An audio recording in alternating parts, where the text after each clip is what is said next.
చూస్తూనే ఉండండి మన ప్రాంతం మన ఛానల్ News24.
మాకు ఉన్న షాపులు తీసేయడానికి పక్క బండి కట్టుకోమని చెప్పి మాకారి స్వామి గారు మన్నాలి ఠాగూర్ గారు జాగా చూపించారు. జాగా చూపించడం వల్లనే మేము టెంపరరీ కట్టుకున్నాము.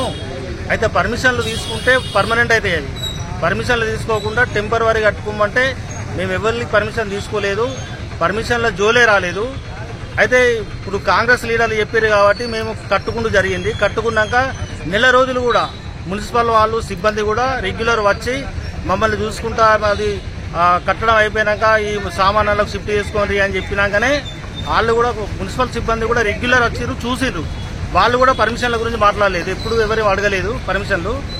కానీ ఇప్పుడు కట్టుడు అయిపోయినాక వారం రోజుల తర్వాత వచ్చి మీకు పర్మిషన్లు లేవు అని చెప్పి కూలగొట్టిరు. మరి ప్రతి ఒక్కరం కూడా 60,000 నుంచి 70,000 దాకా లాస్ అయినాము. అందరం అప్పులు తెచ్చా కట్టుకున్నాము. మేము పెద్దగా ఉన్నోళ్ళం ఏం కాదు. మమ్మల్ని కట్టుకోకు అన్నా కూడా మేము కట్టుకోకుంటున్నాము. మరి ఇప్పుడు కట్టుకున్నాక అన్యాయం చేశారు. మాకి అప్పులు కూడా ఇప్పుడు అప్పు తెచ్చుకున్నాము. మేము అప్పులు కూడా మేము తీర్చలేని పరిస్థితులలో ఉన్నాము. మరి మాకు న్యాయం ఎవరు చేస్తారు అనేది ఇక మరి కాంగ్రెస్ వాళ్ళే చెప్పారు, కాంగ్రెస్ వాళ్ళే కూలగొట్టారు కాబట్టి మాకు న్యాయం ఎవరు చేస్తారు అనేది గవర్నమెంటే చెప్పాలి. దీనికి సమాధానం ప్రజలు కూడా ఆలోచించాలి.